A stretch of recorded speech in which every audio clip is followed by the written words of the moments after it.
bonjour et bienvenue dans cette conférence ID4D, Idées pour le développement, organisée donc par l'Agence française de développement, dont l'objectif est de permettre à des acteurs du développement de tous horizons d'échanger librement sur des sujets qui font débat. Alors cette conférence va durer 1h30.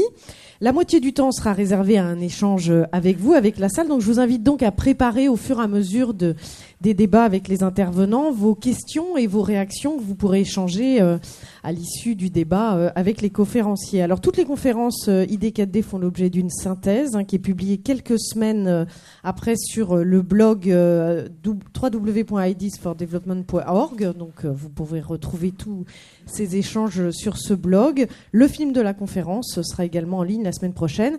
Et enfin, ces conférences sont tweetées en direct. Donc vous pouvez suivre aussi sur Twitter ou participer d'ailleurs au tweet. Le compte c'est AFD-du-bas comme on dit France, et pour cette conférence le hashtag est transition écolo. Alors ces informations sont sur le fond d'écran devant vous. Je ne sais pas si vous arrivez à les lire. En plus si je suis devant c'est pas évident. Donc, je vais me décaler un petit peu. Voilà, alors ça ne vous a pas échappé, la transition énergétique est au cœur de l'actualité française cette semaine, puisque Ségolène Royal, la ministre de l'écologie, a présenté enfin, on a envie de dire, son projet de loi en Conseil des ministres. Alors l'énergie, évidemment, ce n'est qu'un aspect de la transition écologique qui est beaucoup plus large.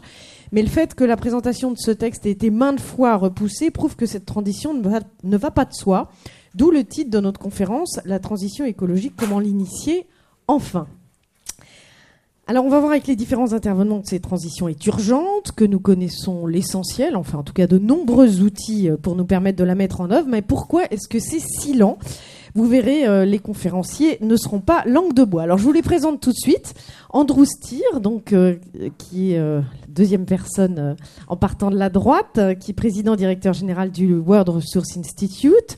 À sa droite, Gaël Giraud, économiste et directeur de recherche au CNRS.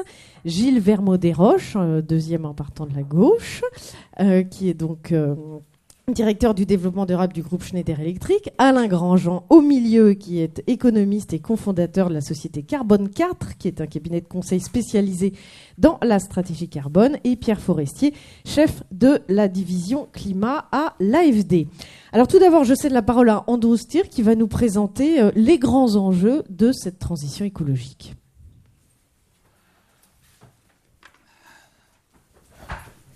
Bon, merci. And perhaps better if I speak in English. Is that okay? Okay. Bonjour. Thank you so much for this opportunity. Merci to Agence Française de Développement. This is a great privilege for us to be here.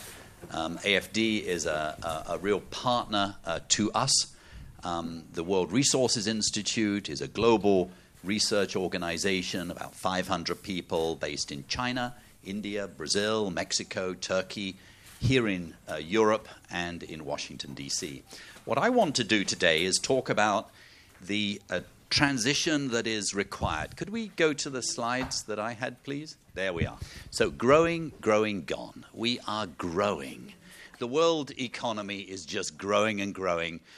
We thought it was dipping a little bit at the recession here, but it now seems that we're going to double again to $100 trillion. This is constant prices from 15 trillion up to 100 trillion. Massive pressures on the natural world. And what we see, whilst in 1990 there were 1 billion people in the global middle class, there are now 2 billion. There will be another 3 billion, up to 5 billion in the global middle class by 2030. What does that mean? People change their consumption. They eat more meat. They buy more things. And above all, they love these. They love vehicles. And so the vehicles in the world will go from 750 million, you see, up to 1.5 billion. And probably by 2030, 2.5 billion. The pressure on the world, the planet, is growing and growing and growing. This is how many tons of carbon each country is producing now. So China is above France. France is one of the good guys. France is below the rest of Europe. The United States, still 20. So France looks like it's doing okay, Well, not really, because this is where we need to be in 2050. So the average person in the world is allowed to emit just over 2 tons instead of the 7.5 tons that France is currently producing. This is a massive transition, a huge transition. And of course, France is at the very center of this because next year, France will be hosting the COP at which a global deal will be done. And as we work with the French government, we're deeply impressed with the way the government here is going on the process to deliver what is required. Now, this September, Ban Ki-moon will host a heads of state meeting in New York, heads of state of all the countries in the world, plus the CEOs of major corporations. And he's done a smart thing. He said, I want you guys, you heads of countries, to come here to New York, and I want you to discuss climate change. But I don't want you to negotiate a deal. I want you to agree to major initiatives that will be good for your citizens, good for your economy, and good for the climate.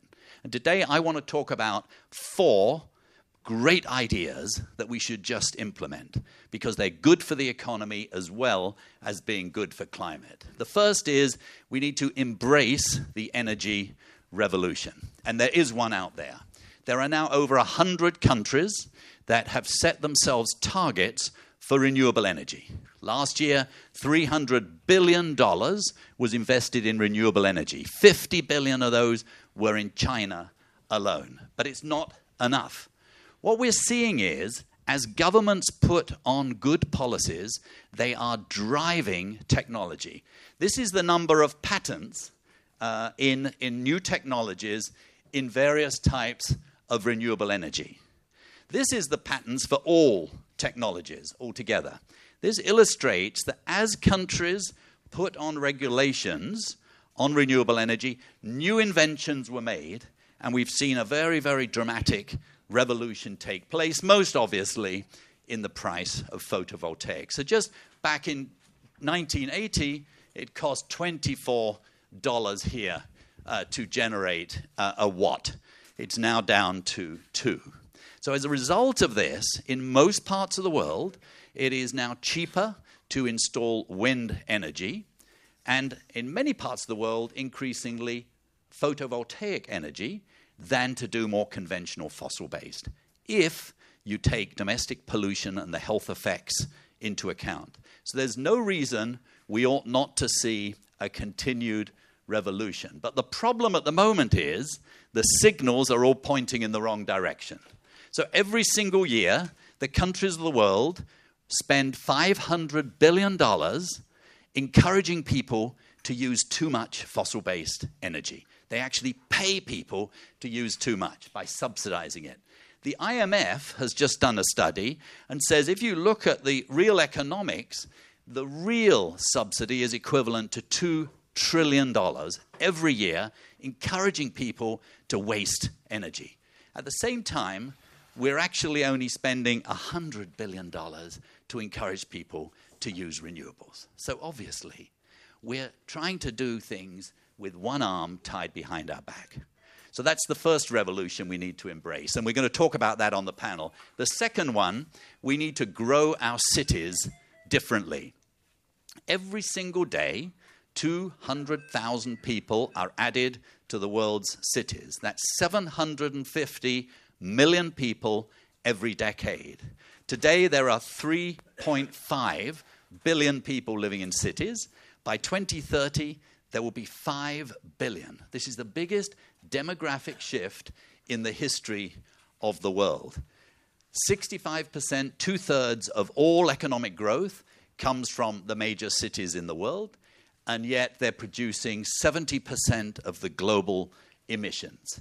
10% of many cities' GDPs, especially in the emerging world, is lost because of congestion. And another 5% of GDP is lost to health effects.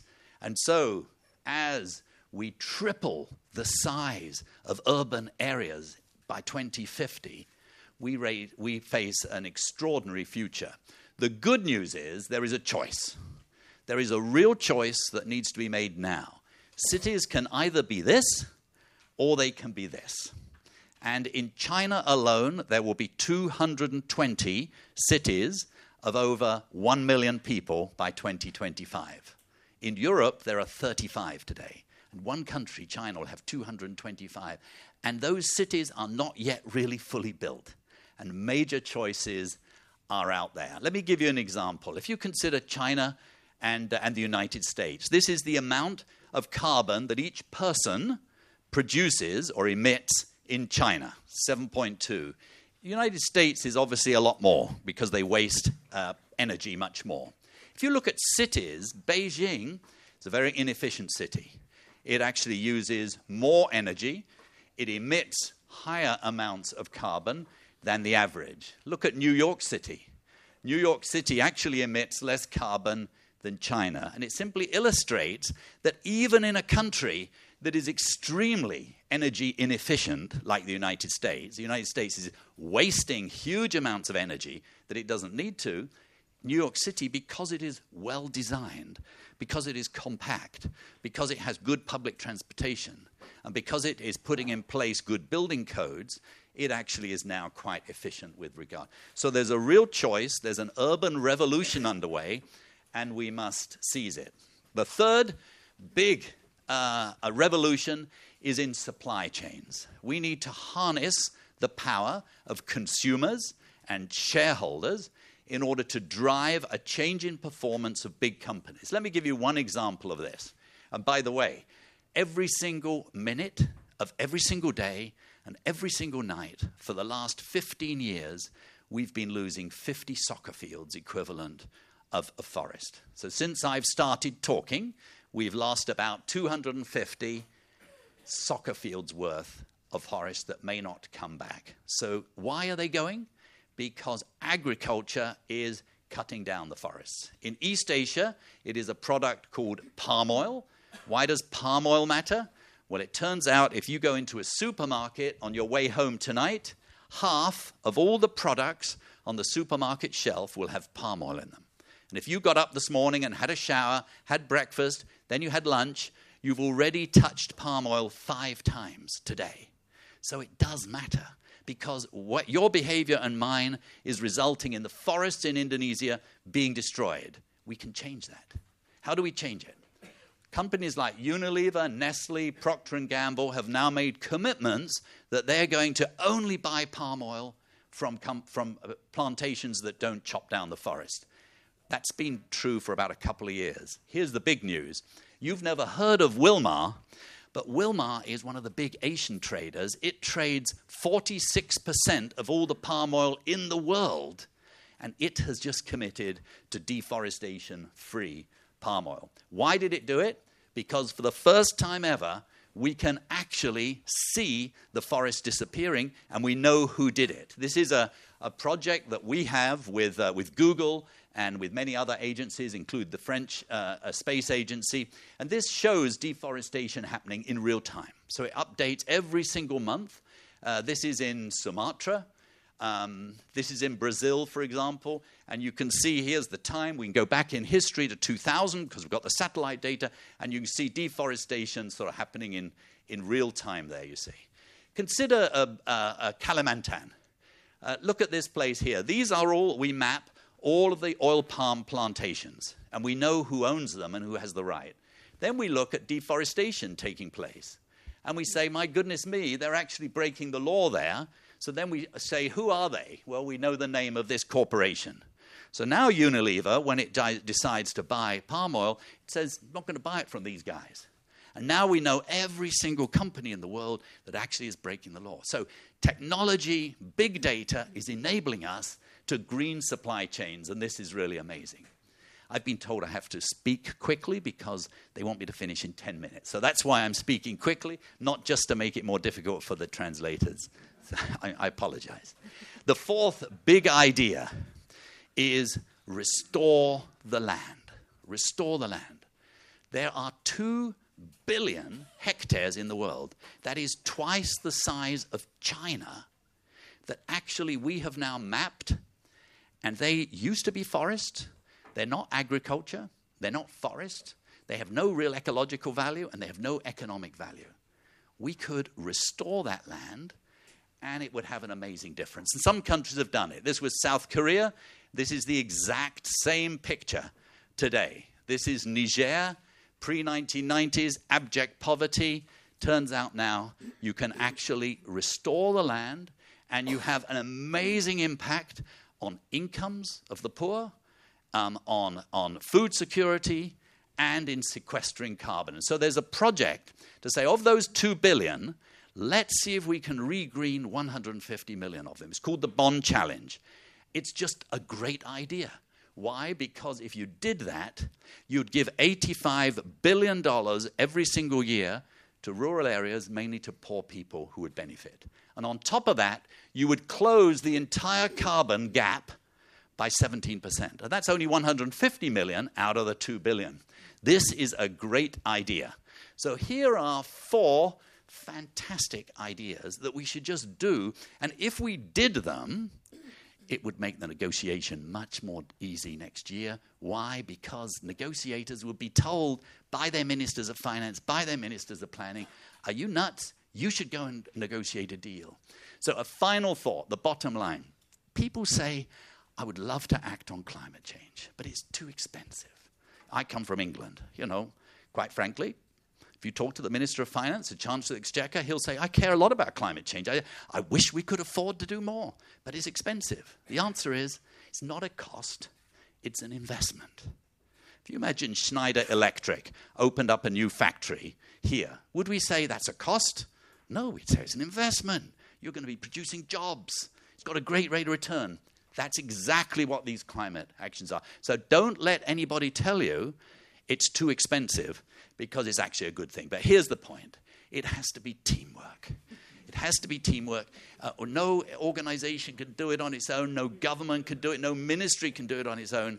And I am deeply envious, because you have a winning team, and my team, the English, are losing. So anyway, well done. Thank you very much.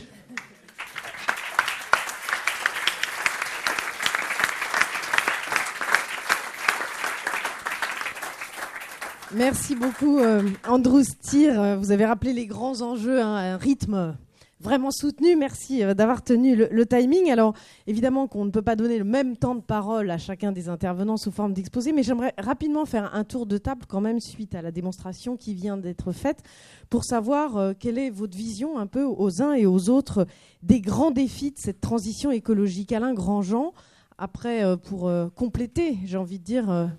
cet exposé d'Andrew Steer, qu'est-ce que vous aimeriez rajouter ? Juste un tout petit point, c'est que pour moi la transition écologique, c'est faire mieux avec moins. Et donc il me semble que l'un des enjeux absolument majeurs, c'est la réduction de la consommation des ressources, en même temps que la réduction des émissions de polluants et des émissions de gaz à effet de serre. On parlera tout à l'heure du projet de loi de transition énergétique. Dans les enjeux énergétiques, c'est un enjeu majeur. C'est-à-dire que je ne crois pas un instant à la suffisance de la réforme du mix énergétique. C'est nécessaire mais pas suffisant. Il faut aussi que tous nos process, qu'ils soient industriels, qu'ils soient de consommation, qu'ils soient de transport, soient beaucoup moins consommateurs d'énergie et de ressources au sens large. Donc il faut aussi développer tout ce qu'on appelle l'économie circulaire. Gilles Vermont-Desroches. Oui, merci beaucoup. Moi je trouve ça très intéressant parce que dans la présentation, il y a un moment, à juste titre, vous montrez tous les brevets sur les énergies renouvelables. Et en insistant sur ces brevets sur les énergies renouvelables et sur les énergies renouvelables, on voit là une solution à la question de la transition énergétique. C'est un peu dommage qu'à côté, il n'y ait pas la liste des brevets sur l'efficacité énergétique, qui sont tout aussi nombreux. Et au fond, le parent pauvre du discours sur la transition énergétique, c'est l'efficacité énergétique. C'est intéressant parce que dès qu'il y a... un certain nombre de présentations, on a assez vite, vous avez sûrement tout ça en tête, un entonnoir entre maintenant le mauvais scénario, le meilleur des scénarios, et 30% de réduction, et dont on dit que c'est l'efficacité énergétique, c'est un peu ce que tu viens de dire, c'est-à-dire comment on fait mieux, avec moins, et aussi avec les gens. Et c'est intéressant parce que c'est un sujet sur lequel tout le monde est d'accord. À tel point qu'une fois qu'on s'est mis d'accord en introduction sur le fait que l'efficacité énergétique est important, on passe tout de suite à un autre sujet, et qu'on minimise beaucoup ce propos dans les autres sujets. Ça sera le cas d'ailleurs dans la loi de transition énergétique, ça l'est depuis hier, on a des informations là-dessus. Et donc, la première remarque, c'est qu'il y a plusieurs solutions, dont les énergies renouvelables, mais l'efficacité énergétique, qui au fond, en réduisant la consommation ou son intensité de 30%, comme c'est dit un peu partout, apportera bien plus que les nouvelles énergies renouvelables dans le laps de temps, quelle que soit leur efficacité. Et le deuxième point, et je m'arrêterai là, c'est que bien souvent dans les sociétés, et particulièrement dans les sociétés où l'État est très puissant, et les entreprises lui ressemblent, il n'est pas fait confiance dans la transition énergétique aux gens, aux usagers, y compris aux usagers qui peuvent être soutenus par des technologies. C'est-à-dire qu'on est souvent dans des processus pour soutenir des démarches un peu globales dont on s'intéresse assez peu du comportement des gens. Il n'y a qu'un seul exemple à ça, c'est la relation à l'eau, où on a aidé les gens à avoir un comportement pour consommer moins d'eau. Mais c'est une démarche qu'on n'a pas pour l'énergie. Et je pense qu'une très grande transition ou révolution dans la transition énergétique, c'est d'y amener l'engagement des gens, leur comportement d'usage, et que les 30% d'économie d'énergie iront dans cette logique-là. Encore faut-il qu'ils soient soutenus et poussés dans ce sens-là. Si je puis me permettre. Merci. Gaël Giraud, juste sur cette vision, quelques mots pour compléter l'exposé. Sur ce qu'a dit Andrew, moi je rebondirais simplement sur l'affirmation qui me paraît très juste, selon laquelle la transition, c'est un investissement. Pour dire que ce qui est très important de voir aussi, c'est ce qui va se passer si on ne le fait pas. C'est-à-dire le scénario par défaut. Et là, je crois que c'est très important de prendre conscience du fait que la pente déflationniste sur laquelle nous sommes en train de glisser, l'ensemble de l'Europe, les États-Unis aussi, dans une certaine mesure, est extrêmement glissante, qu'une fois qu'on est tombé dans la trappe déflationniste, personne ne sait comment on en sort. Le Japon se débat dedans depuis 20 ans avec l'absence de succès que l'on sait.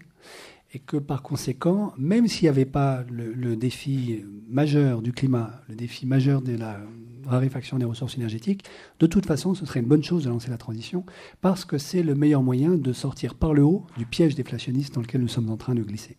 On va y revenir évidemment. Pierre Forestier.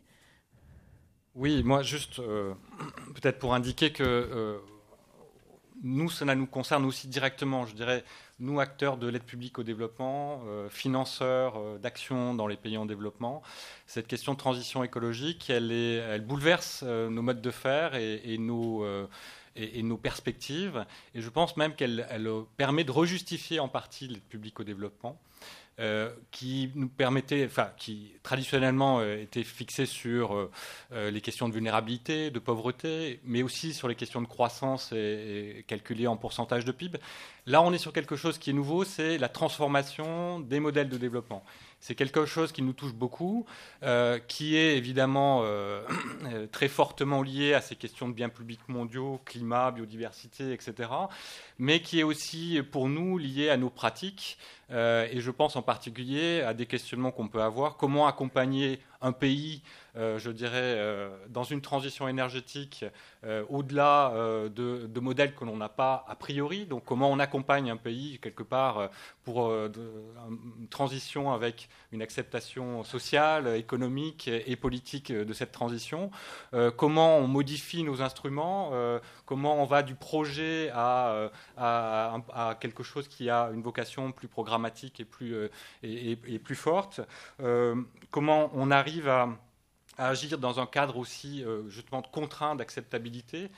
Tout ça, c'est des questions qui nous touchent et donc c'est quelque chose qui en change notre mode de faire. Voilà, on va expliquer d'ailleurs comment dans un instant. Alors les défis, vous l'avez compris, sont bien identifiés. Maintenant, la question, c'est comment les relever, parce qu'Andrew Stier, dans votre exposé, vous nous avez donné quelques clés pour imaginer, voir quels sont les grands chantiers. Maintenant, tout cela est discuté en permanence dans les réseaux internationaux, dans les conférences de l'ONU. Alors ça, pour parler, on est très fort. Il y a des colloques toutes les semaines, etc. Maintenant, on se rend bien compte qu'on a du mal à ce que les actes suivent les paroles. Alors, quels sont les principaux freins ? On va essayer d'en évoquer quelques-uns avec vous. J'aimerais qu'on commence par le frein politique tout d'abord, parce qu'on a l'impression qu'il y a quand même un manque d'impulsion. Alors Andrew Stier, j'aimerais bien avoir votre avis là-dessus.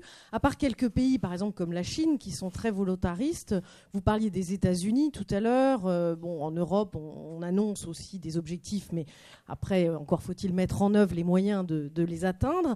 Comment est-ce que vous expliquez, vous, cette frilosité politique à passer des paroles aux actes ?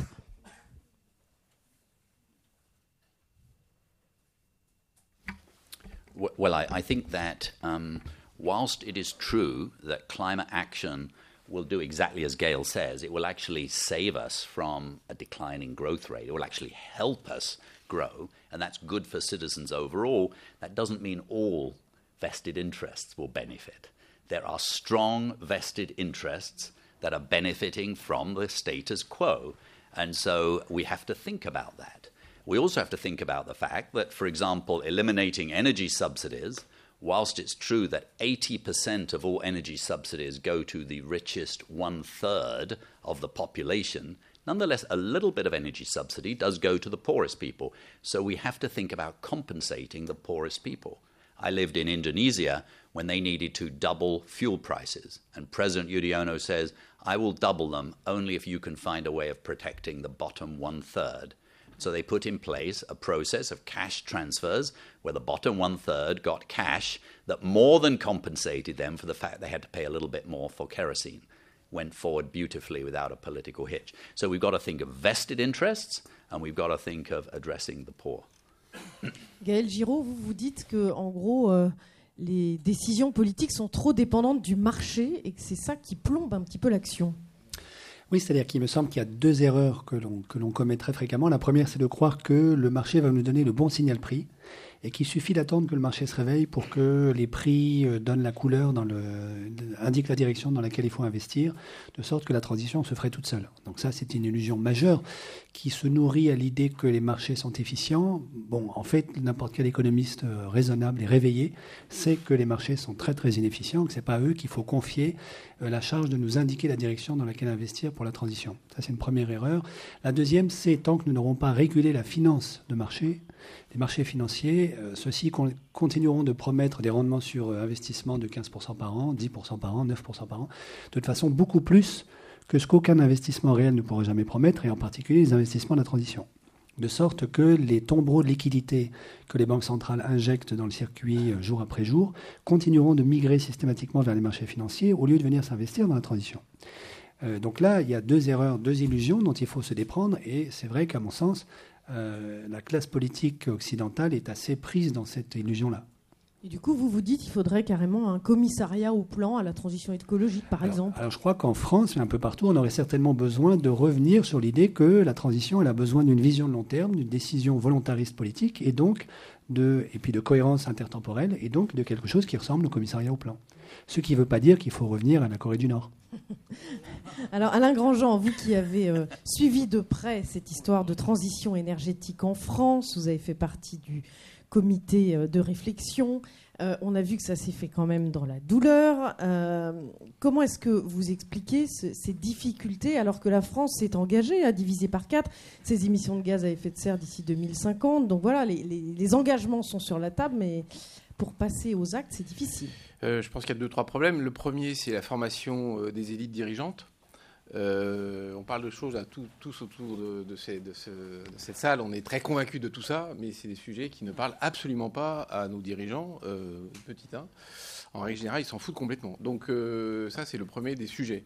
On a travaillé 6 mois sur le débat national de la transition énergétique. J'étais président du groupe des experts. On a fait pression sur pression, y compris avec nos amis du MEDEF. Il n'y a pas eu moyen de faire venir Ayrault et Hollande. Bon, c'est quand même juste invraisemblable. On est sur un sujet de changement majeur de société. On est sur un sujet dans lequel on doit programmer des investissements extrêmement importants, très significatifs, sur longue durée. Si le gouvernement, par ses dirigeants principaux, n'est pas là, c'est pas la peine d'y aller. Il y a une preuve inverse. Si je prends une demi-seconde, c'est que le seul moment où on a entendu parler d'un projet un peu collectif, c'est Grenelle. Il n'y a qu'une raison, très simple, c'est Sarkozy-Borloo étaient à la manœuvre. Dès que Sarkozy-Borloo n'ont plus été à la manœuvre, c'est-à-dire au changement de gouvernement, vous vous rappelez après les régionales, terminé, on ne parlait plus du Grenelle. Donc ça, c'est numéro 1. Numéro 2, on parle beaucoup des lobbies. En fait, ce n'est pas la question des lobbies. C'est qu'on a un logiciel sur la question énergétique qui est à l'envers, structurellement. On fait sans arrêt de la réflexion sur l'énergie en partant de la production de l'énergie. C'est comme ça qu'on est organisé. Donc les grands acteurs de l'énergie en Europe de l'Ouest et en France, très très clairement, puisque je ne cite pas de nom, mais c'est quand même complètement évident, ils sont du côté de l'offre. Donc leur sujet de lobby, mais c'est normal, c'est leur job. C'est pas des lobbies, c'est leur job, quoi. Ils font valoir leurs intérêts, ce qui ne me paraît pas choquant. Sauf que ce qu'il faut faire valoir dans une grande transition qui est faire mieux avec moins, c'est les intérêts des gens qui sont du côté du moins et du mieux. Ce n'est pas tout à fait les mêmes. Donc il y a un jeu d'acteurs très important. On l'a évidemment vu dans le cadre du débat sur la transition énergétique. Et troisièmement, comme l'a dit... non, il y a un troisième point, parce que je ne vais pas répéter ce qu'a dit Gaël, qui me paraît très très bien vu. Alors là, c'est très très spectaculaire avec les prises de position de Madame Royal. C'est complètement évident que si on veut faire mieux avec moins de ressources, il faut que les ressources valent plus cher et qu'elles soient moins subventionnées, celles dont on veut faire l'économie. Donc ça veut dire réduction des subventions fossiles et ça veut dire augmentation du prix des énergies, c'est complètement clair. Nous expliquer globalement que c'est de l'écologie punitive, c'est faire une erreur de raisonnement économique majeure. Tous les calculs de rentabilité très simples qui permettent de dire comment j'investis et comment je dois quand même récupérer un peu d'argent sur la durée, c'est évident qu'ils sont très sensibles au coût de l'énergie. Donc c'est une confusion. Évidemment qu'il faut s'occuper des gens en situation de précarité énergétique. Évidemment qu'il faut faire de l'accompagnement social. Je ne discute pas de ça 5 minutes. Mais pas au détriment d'un signal prix qui est clair et qui ne sera pas donné par le marché. Alors, Gilles Vermont-Desroches, je disais tout à l'heure, vous l'avez évoqué un peu dans votre introduction, hein, les outils, on les connaît. Par exemple, Schneider Electric a inventé beaucoup d'outils sur l'efficacité énergétique, hein, les réseaux de distribution intelligents. Et vous le disiez un peu à demi-mot tout à l'heure, en préparant cette conférence, vous me disiez, on a fait ça, c'est génial, ça marche très bien, mais tout le monde s'en fout. Non, j'ai pas dit ça. Si, vous m'avez dit ça. Non, j'ai dit c'est intéressant. On a fait en France et on produit en France des produits d'efficacité énergétique. Vous pourrez regarder sur mon portable tout à l'heure. Vous verrez comment je consomme chez moi en ce moment, quel prix est allumé, etc. Et de fait, on sait les vendre partout dans le monde et pas en France, ce qui est un peu étonnant, mais je peux expliquer pourquoi. Il y a 3 petites raisons. La première, c'est que on est tous d'accord sur la prospective. C'est un peu comme tout à l'heure mon propos qui était de dire l'efficacité énergétique, c'est un peu ce que tu as dit. Tout le monde est d'accord, tout le monde trouve que c'est vachement bien. Puis une fois qu'on est d'accord, on va faire des lois sur l'offre parce que probablement que les acteurs de l'offre, la vision, l'histoire qu'on a, des 30 Glorieuses, tout ça est de ce côté-là. Et ben là, il y a à peu près le même sujet, c'est-à-dire, parlons 2 secondes prospective. La plupart des gens probablement ici ont lu ou connaissent en gros l'idée du bouquin de Rifkin. La ville intelligente, etc., etc. Et on sent que ça sera comme ça. On ne sait pas exactement dans combien d'années, mais on sait que ça sera comme ça. Il faut peut-être expliquer en 3 mots quand même la relocalisation de l'énergie, le lien entre la consommation des énergies localisées avec Internet. Enfin, je vous laisse faire. Elle fait ça bien. Et donc, dans une vision de prospective, la ville intelligente où on consomme ce qu'il faut, quand il faut, où il n'y a plus de pointe, où on sait intégrer les énergies disruptives, etc., où on produit, où on fait de l'autoconsommation, on sait faire ça. On sait que ça sera comme ça. Et on a plein d'éléments avant-coureurs. Mon iPhone avec la consommation que j'arrive à mesurer au quotidien aujourd'hui chez moi, qu'on vient d'installer cette solution que tous les constructeurs font. Hein, je ne sais pas que Schneider Electric, sinon ça n'aurait pas de sens et pas d'intérêt. Nous, on est en train de le faire avec Habitat et Humanisme. Et je vous promets que chez Habitat et Humanisme, là où les gens qui sont logés ont un reste à vivre très petit, quand en reprenant le contrôle de leur consommation, en la vérifiant, en faisant en sorte qu'elle soit minimale par rapport à leur confort, qui est accru, ils gagnent 400 € par an. Je vous promets que ces 400 € en plus, dans leur reste à vivre, c'est immense, quoi. Et donc si ça marche là, ça marche pour tous.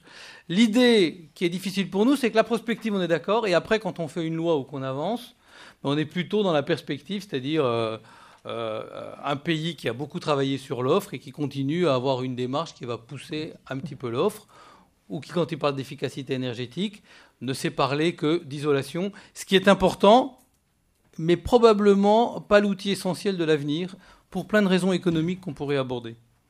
Alors Pierre Forestier, l'AFD est un financeur de projet. Alors quelle est votre marge de manœuvre pour insuffler cette transition écologique dans les pays avec lesquels vous travaillez? L'AFD a pris des engagements par rapport à cette transition écologique. Alors oui, l'AFD essaie d'intégrer ces questions-là depuis un certain temps, en particulier en travaillant sur des questionnements comme le changement climatique ou la biodiversité. Et effectivement, elle essaye de le prendre en compte à la fois pour elle-même, hein, son action. Donc elle a décidé il y a 2 ans une stratégie relativement robuste d'engagement minimal sur les questions climatiques, avec 50% de son portefeuille dédié à ces questions-là, en sachant que c'est évidemment du financement du développement avec des bénéfices pour le climat. Elle a aussi s'est engagée à ce qu'il y ait une information sur l'impact de ces projets, et même un certain nombre de règles où elle se dit quelque part que certains types d'investissements qui vont avoir des empreintes carbone relativement élevées n'est plus quelque chose qu'elle souhaite soutenir ou financer. Alors au-delà de ça, je crois que l'AFD, elle a pris cette question-là comme une première étape. Je crois qu'on en est à l'étape à l'heure actuelle où on a aussi pas mal innové en termes d'instruments et d'actions auprès des pays, où on peut se poser la question de l'efficacité de notre action. On en est à la question, comment faire mieux ? Comment, par exemple, accompagner une politique publique qui a un enjeu climat à l'intérieur, ou une politique publique sur les questions de biodiversité? Quels sont les moteurs pour faire accompagner ces pays? Quelles vont être nos mesures de suivi, de réalisation? Pareil avec les villes.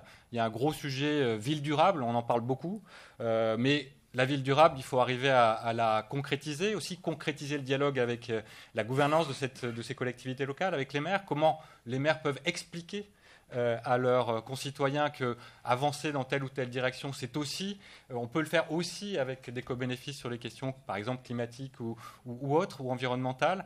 C'est aussi travailler avec les acteurs locaux, comme les banques locales. Ce sont des puissants relais économiques sur le terrain et financeurs. Il faut arriver à construire avec eux des produits, des savoir-faire permanents. Et ça, c'est des questions qui maintenant se posent et qui changent un peu notre perspective presque de mesure de notre efficacité. Alors, est-ce que vous avez des exemples, par exemple, d'investissements dans des secteurs comme l'énergie, le transport, l'agriculture ou la politique des villes que vous avez accompagnés et qui vont dans le sens de cette transition écologique? Alors, justement, un des produits que l'on a, je dis produit, effectivement, on est une banque, un des produits financiers qu'on a mis en place il y a 4 ou 5 ans, qui était assez innovant, original, c'était un produit d'aide budgétaire. On appuyait directement un pays, un État, dans la mise en place d'une politique publique climat, donc une politique nationale avec un dispositif institutionnel capable de la mettre en œuvre, interministériel, et qui proposait un ensemble d'actions, de régulations, d'investissements administratifs. Et on l'a appuyé dans un cadre d'accompagnement. Justement, le principe, c'était de dire on ne sait pas exactement si c'est la meilleure des politiques, on ne sait pas exactement mesurer totalement les effets, mais on sait que si on l'appuie, le gouvernement, on appuie quelque part quelqu'un qui est en avance, quelqu'un qui va faire un effort global sur l'ensemble de sa politique économique, dans un consensus politique, et que ça, c'est positif. En disant cela, on a un peu changé nos modes de faire, parce qu'on est bien sûr quelqu'un, comme on est une banque, qui veut avoir des résultats chiffrés, qui veut avoir des pratiques extrêmement normées, et arriver à dire on prend un risque, on accompagne quelqu'un, et on l'accompagne un peu sur le long terme, c'était quelque chose qui était assez innovant. Alors on reste toujours dans quelque chose qui est compliqué à expliquer, peut-être on se pose encore beaucoup de questions, on est certainement perplexe dans un certain nombre de cas, mais c'était un des outils, un des instruments un peu innovants qu'on a mis en place. Alors Gaël Giraud, vous avez fait une note qui circule actuellement avec une idée pour financer justement cette transition écologique dans les pays en voie de développement. Oui, en effet, c'est une note blanche, donc je ne suis pas...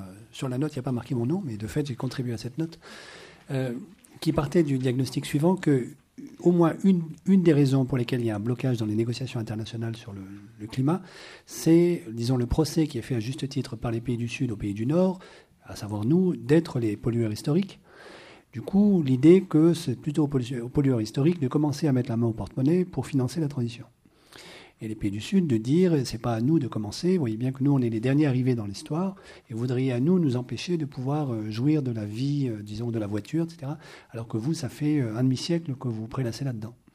Alors, la proposition, elle est simple, c'est de dire, on a créé cette année un fonds vert, qui est destiné à lever un certain nombre de dizaines, de centaines de milliards chaque année pour faire des prêts longs à bateau aux pays du Sud pour le financement d'infrastructures vertes. La question, c'est comment mettre des fonds propres dans ce fonds vert et lui permettre de lever de l'argent sur les marchés à très bas taux. La proposition, c'en est une parmi beaucoup d'autres qu'on peut imaginer, ce serait que ce soit le FMI qui utilise son pouvoir de création monétaire pour abonder en fonds propres le fonds vert. Pour ça, le FMI pourrait utiliser les DTS, les droits de tirage spéciaux, les Special Drawing Rights, je dis ça pour la traductrice, qui circulent en ce moment sur la planète, qui est la monnaie du FMI, pour simplifier. Qui n'ont pas encore été convertis en devises par les pays détenteurs de ces droits de tirage spéciaux, qui pourraient être utilisés, du coup, et c'est ça le sacrifice que les pays du Nord feraient pour financer la transition vers le Sud. Donc ils utiliseraient leurs propres réserves de DTS pour abonder les fonds propres du fonds vert, de manière que celui-ci puisse avoir les fonds propres nécessaires pour lever de l'argent sur les marchés. Et puis, les pays membres du FMI pourraient mettre leurs propres garanties publiques de manière à baisser le taux d'emprunt du fonds vert. En gros, si le G20 met sa garantie, c'est plus sûr que le lever du soleil. Donc on devrait pouvoir lever de l'argent à très très bas taux sur les marchés et le reprêter à très bas taux vers les pays du Sud. Et alors du coup, c'est là que l'AFD entre dans la boucle, c'est-à-dire qu'il faut évidemment accompagner les pays du Sud dans l'usage intelligent qu'ils vont faire de l'argent qui leur sera prêté par le fonds vert. Et là, évidemment, il faudra toute l'expertise d'une institution comme l'AFD. Andrew Stier, c'est vrai que ça, c'est un aspect vraiment crucial pour que la transition écologique se mette en place au niveau mondial. Yes, look, we need to use all of the imagination we can because this is not free. This is going to cost, but it's not a cost, it's an investment. It would be nice if there was plenty of money that can be given as grants to developing countries. Unfortunately, there will never be enough of that. And what we do get in the form of grant, a lot of that will have to provide to low-income countries who are already being hurt by climate change for what's called adaptation. Now, and the idea that you're proposing, Gail, of being really creative, using, special drawing rights, the IMF or what have you, we absolutely have to do that. AFD is actually a real leader in this field because, if you lend money, you've got to be much more persuasive. If you've got money just to give to a country and you say, hey, I'll give you money and you invest in sustainable energy, they'll probably say yes. But if you say, I'm going to lend you some money, you've got to be really persuasive. And the great thing about this kind of analysis, which AFD is sort of at the heart of, is actually that you can, once you inspire leaders and inspire ministers of finance, ministers of planning, that actually this is a smart investment, then they're willing to borrow. It will have to be subsidized interest rate. And what we're finding, of course, is leadership is often much greater at the subnational level, at the city level. We're seeing some amazing things happening in cities, mayors. There's a group called the C40, which is 65 major megacities committed to act on climate change. And they all have plans, and they are willing to borrow, but it has to be subsidized. We've got to be really creative.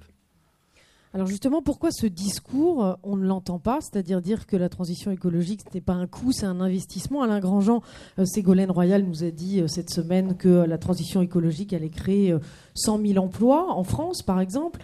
Ça, c'est un discours qu'on entend très peu, alors que ça pourrait peut-être non seulement être bon pour les politiques, parce que ça fait bien dans son discours pour se faire réélire quand on dit qu'on va créer des emplois, et puis ça permettrait aussi d'emmener les citoyens, comme le disait Gilbert Modéroche, c'est quand même important, parce que c'est nous, finalement, avec nos comportements, qui devons aussi changer les choses. Pourquoi ce discours ne passe pas ? Alors, je pense qu'il y a deux raisons. Il y en a une qui est la 4e ou 5e réponse à la question de tout à l'heure. Pourquoi les politiques n'y vont pas ?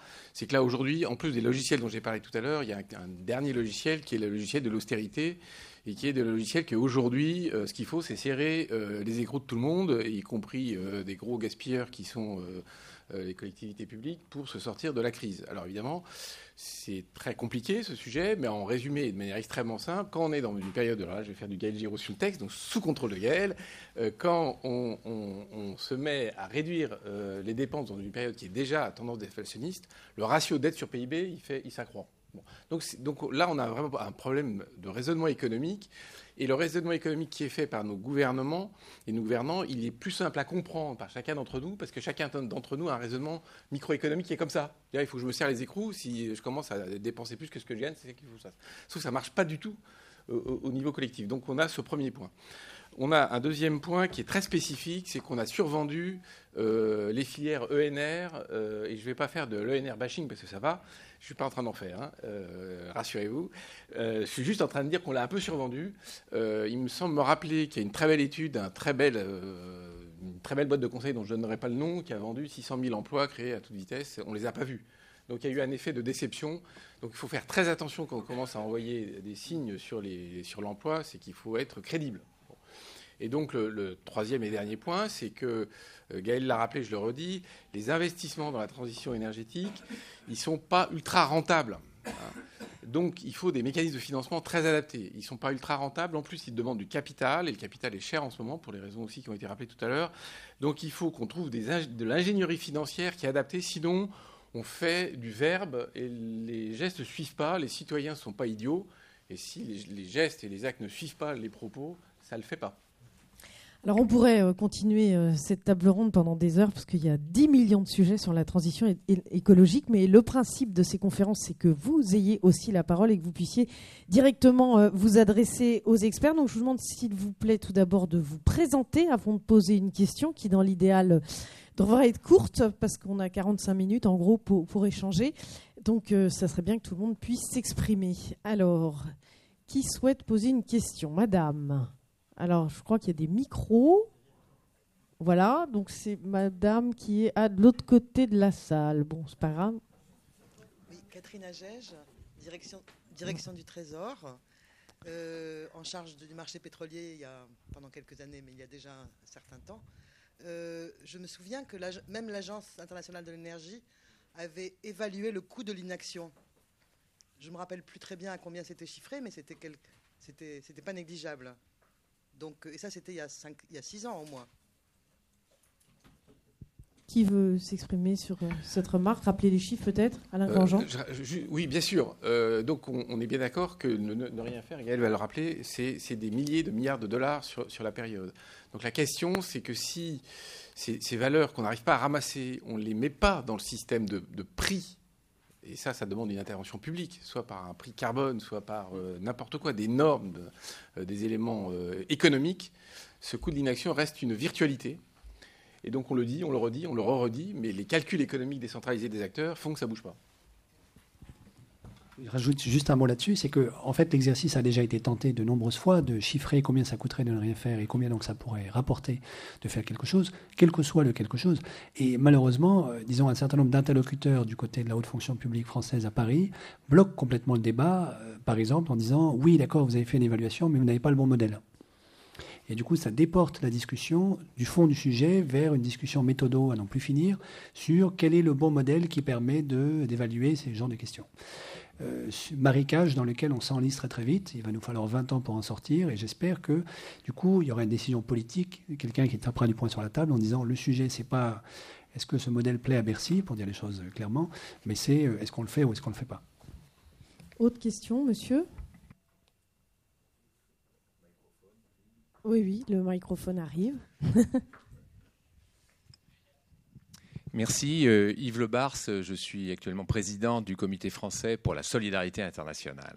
Et je suis très heureux de participer à cette réunion, parce que la transition écologique, c'est vraiment un élément de solidarité formidable.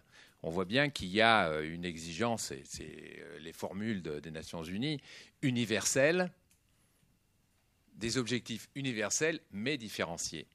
Alors là, on est à l'AFD, et dans la discussion, on a balancé entre ici et là-bas. Et j'aimerais savoir que vous nous disiez finalement, dans le différencié, c'est quoi à la fois les priorités d'action et les modes et les processus aussi, parce qu'on sait bien qu'un processus va quelque part. Et que donc il faut aussi définir les processus. Gilles a insisté sur la participation des habitants, mais sur la ville du tiers-monde, sur l'agriculture, sur etc. C'est quoi quels sont les mots-clés avec lesquels il faut qu'on reparte de cette réunion ? Ici, là-bas. Et ici, alors là, bon, on a des textes de loi en cours. Pierre Forestier, peut-être ? Je vais essayer, mais la question n'est pas simple. Moi, je dirais, quand j'ai dit que la transition écologique, c'était un facteur de rejustification de l'aide publique au développement, je crois que pour moi, il y a trois moteurs. Il y a d'abord un moteur, effectivement, concrètement, on est sur des préoccupations, comme vous l'avez dit, universelles. Universelles parce que c'est une obligation en Europe, dans les pays développés, et une responsabilité probablement, vous avez raison. C'est une obligation dans les pays émergents. Et désormais, je pense que c'est pratiquement clair pour tous ces pays-là, en tout cas les grands émergents. Et c'est probablement une opportunité pour les pays pauvres. Donc on est dans quelque chose qui, de toute façon, doit permettre, de manière, je dirais, un peu plus obligatoire ou un peu plus opportune, d'avancer pour tous les pays. On est vraiment sur un schéma universel. On est aussi sur des thématiques qui deviennent universelles. Cette question de climat, cette question de biodiversité, de pandémie, c'est des thématiques universelles. De toute façon, par ailleurs, je veux dire, on est dans une interconnexion entre les différents pays et la réussite ou l'échec d'un a probablement des effets relativement importants sur la réussite et les échecs de l'autre. Donc, d'une certaine manière, je dirais, tout ça fait en sorte qu'on est quand même dans quelque chose qui est certes universel, mais qui justifie aussi une solidarité ou une forme, en tout cas, de rejustification de l'aide publique au développement. Gilles Vermaux-Desroches, puis Gaël Giraud. Oui, moi je dirais trois choses il me semble qu'on est au début il y aura la COP de Lima, puis après la COP à Paris. Je pense que de fait, l'impératif de lier développement et climat est central pour obtenir un accord. D'abord, l'accord a besoin de beaucoup de pays, et pour beaucoup de pays, c'est là une question de développement. Et d'ailleurs, ce sont les pays pour qui le coût du changement du climat est à la fois humain et financier le plus important. Donc, ce qu'on a dit tout à l'heure sur le fait que les pays dont tu parles vont imposer, ou en tous les cas pour les mettre dans la danse, il faut lier climat et développement est important. Le deuxième point, pour revenir ici, dans un balancement où c'est pas facile de dire il y a d'un côté ici, de côté de là-bas, tout ça est assez lié. Moi, je suis toujours très impressionné d'une équation qui est contraire à ce que vous dites, et je partage ce que vous dites, quand on entend assez régulièrement en France des gens tenir le propos suivant. Alors, les émissions carbone de la France sur la planète, c'est 1,2%. Et la Chine augmente ses émissions carbone sur la planète supérieures des émissions de la France. Circuler, il n'y a rien à voir, on est les meilleurs. Je ne sais pas pourquoi on se prend la tête sur ce sujet, puisqu'on est les meilleurs.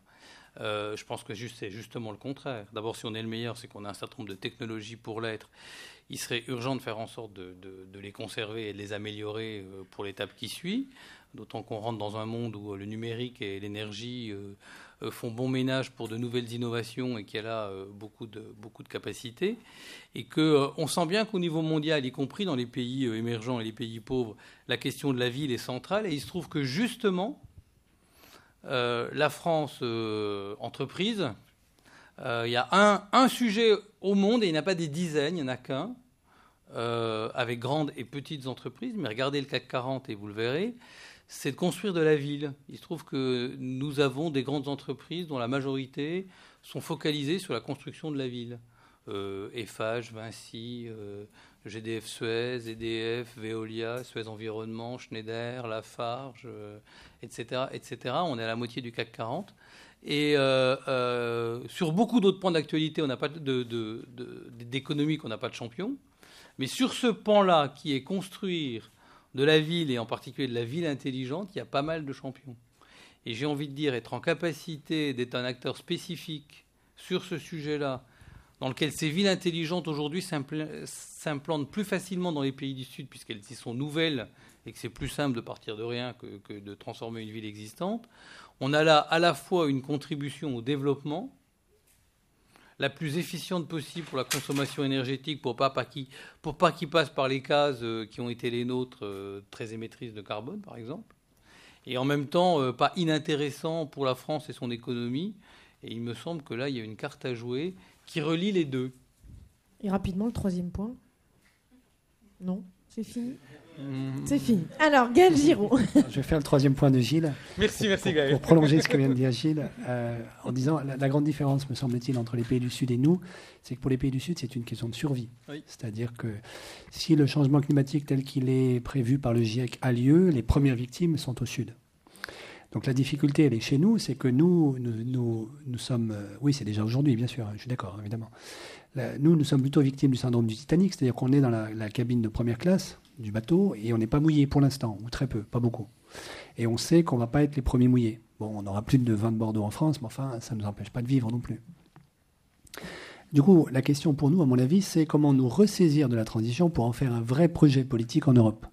Et là-dessus, je prends 30 secondes pour donner mon point de vue, c'est que je crois qu'on vit une espèce de grande panne eschatologique depuis une quarantaine d'années en Europe. C'est-à-dire que après la Seconde Guerre mondiale, la génération qui arrive à l'âge adulte en 1945, elle a une mission claire qui est de reconstruire l'Europe.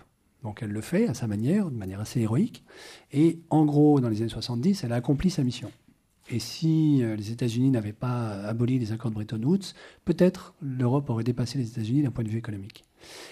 Depuis une quarantaine d'années, la génération qui arrive à l'âge adulte dans les années 70 n'a donc plus comme mission de reconstruire l'Europe, parce que c'est fait, mais elle ne peut plus non plus endosser naïvement les grandes utopies de la fin du 19e, parce qu'elle sait que la raison, la rationalité, le progrès technique, ça peut aussi conduire à Hiroshima, Nagasaki et au Goulag, et au camp de concentration. Du coup, elle se défie des grandes utopies mobilisatrices et elle ne croit plus non plus aux grandes institutions qui les portaient, parmi lesquelles l'État. Et du coup, elle se trouve dans un grand vide. Pour prendre une image biblique, puisque Andrew m'encourageait à prendre des images bibliques tout à l'heure, elle est un peu comme le peuple hébreu dans le désert qui est sorti d'Égypte, mais qui ne sait pas du tout où est la terre promise. Il est paumé. Moïse est parti sur le mont Sinaï. Il n'est plus là. Ça, c'est le général de Gaulle qui est mort. Vous voyez. Et du coup, le peuple hébreu est complètement perdu. Personne ne connaît la route, on ne sait pas où est la terre promise, on ne sait pas du tout à quoi ça ressemble. C'est là qu'on se construit des veaux d'or, parce qu'on a la trouille. Le veau d'or, c'est les marchés financiers avec la promesse d'une prospérité qui viendrait uniquement de paris d'argent, ce qui est complètement stupide quand vous y réfléchissez. La question aujourd'hui, c'est comment on se réapproprie la transition écologique comme étant le vrai chemin qui conduit à la terre promise, le vrai projet politique, le vrai grand récit eschatologique dont on a besoin pour se remobiliser et donner un sens à notre histoire. Andrew Stier, est-ce que vous voulez réagir sur cette belle histoire? I'm not sure I can add to that, but I agree with the analogy. Look, you can do all the analysis in the world, but at the end of the day, this is a deeply moral issue. There are 4 ways in which climate change hurts people, and all of them hurt poor people more than rich people. Number 1, temperature rise. Temperature will rise more in the tropics, and it will hurt poor farmers most. Second, sea level will rise at least 1 meter this century. Doesn't sound much, but 1 billion people will be affected through storm surges, and most of those live in poor countries, and those who live in low-lying areas are the poorest people. Third, extreme weather events. There will be much stronger hurricanes, much stronger typhoons, and countries like Vietnam, the Philippines, the Caribbean will be massively hurt, more than rich people will. And finally, the hydrological cycle will shift. So where today you have enough water, there won't be enough water. And it is in poor countries that will be most affected. The average hectare of irrigated rice in South Asia today feeds about 25 people. It will need to feed 45 people by 2050, but there'll be a lot less water available and it will not be known. So we absolutely need to make this attractive to our political leaders in rich countries, but at the end of the day, when we decide what we're going to do, we must be aware of the real human dimension here. Une question, monsieur, histoire d'aller un petit peu sur le côté droit de la salle. Oui, Frédéric Neuroy, statisticien INSEE.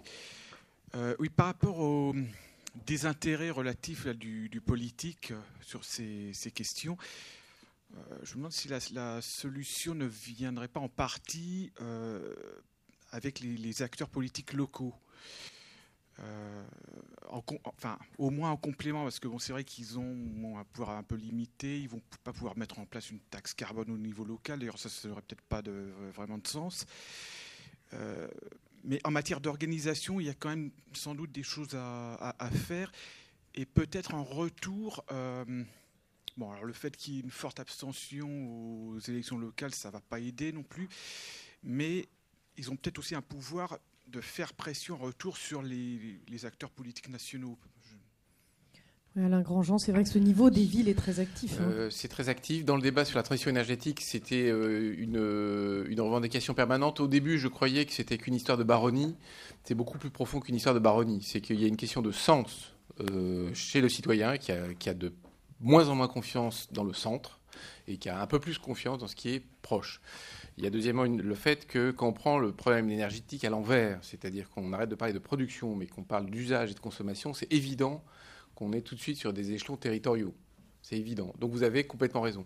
Le dernier point, hier j'étais à une conférence où on parlait réforme territoriale et réforme de la transition énergétique. Je suis juste extrêmement inquiet du risque de glaciation qu'on a dans les 2 à 3 ans qui viennent si l'échelon territorial se met à ne penser plus que au fait c'est qui mon prochain patron, c'est quoi mon statut et au fait j'en sais rien, quelles sont les régions, quoi. Donc en théorie je suis d'accord, en pratique il y a un vrai sujet et c'est une des raisons de plus pour pousser à une initiative extrêmement forte au niveau européen.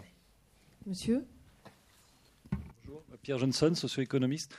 Alors, je vous remercie pour vos présentations, mais je constate qu'on dérive un peu vers l'énergie, le carbone, une nouvelle fois, malgré des perspectives intéressantes sur l'économie d'usage. Je vous rappelle quand même, on aurait pu montrer un schéma développé par le Resilience Center à Stockholm, qu'il y a 9 limites planétaires qui ont été identifiées par les scientifiques. On en a dépassé 3. Le changement climatique en est un. Il y a aussi la biodiversité. Il y a d'autres cycles. Donc, arrêtons d'avoir une mono-pensée du carbone. Le carbone, évidemment, c'est important. C'est un objectif important, mais il n'y a pas du tout que celui-là. Ensuite, deuxième remarque, nord-sud. Je veux dire, le sud innove. Il y a beaucoup de solutions. Les citoyens innovent, des entreprises innovent. Il y a une nouvelle économie qui se crée, qui est là, messieurs. Donc, il faut appuyer. Je veux dire, elle se fera aussi sur la base de cette nouvelle économie collaborative, une économie de la fonctionnalité. Ça, on l'a entendu. Monsieur Vermeaux Desroches, donc vous y avez fait allusion, effectivement, ça c'est très important, mais elle existe dans beaucoup de secteurs. Donc, effectivement, on ne trouvera pas des solutions avec les vieilles recettes. C'est vrai que l'AFD. Peut-être vous pourrez nous expliquer comment elle change un peu son modèle de ce qu'elle finance, mais elle a longtemps financé quand même le secteur minier, des secteurs assez classiques, des secteurs polluants qui rentrent dans les subventions dont on a vu le schéma sur le PowerPoint de M. Andrew Steer, les subventions aux énergies fossiles. Donc, en fait, pour engager cette transition, il faut compter sur les citoyens, sur les villes, on y a fait allusion, parce qu'elles engagent déjà cette transition écologique et pas seulement énergétique. Et deuxièmement, il y a des nouvelles façons de faire de l'économie qui ne sont plus les façons centralisées, etc., à l'ancienne. Je n'ai pas entendu parler, sauf pour l'économie de fonctionnalité, mais d'économie collaborative, d'économie sociale et solidaire, qui n'est pas neuve, mais qui montre qu'elle est toujours d'actualité. Vous avez raison. Bon, après, c'est vrai que c'est un sujet qui est tellement vaste. Qui veut s'exprimer, Alain Grandjean ? Oui, je vais faire de la publicité pour le dernier bouquin que j'ai écrit avec Hélène Thénault, qui s'appelle « Miser vraiment sur la transition écologique ». C'est juste un problème de format. C'est-à-dire qu'on ne peut pas parler de tout au même moment. Et donc, vous avez raison.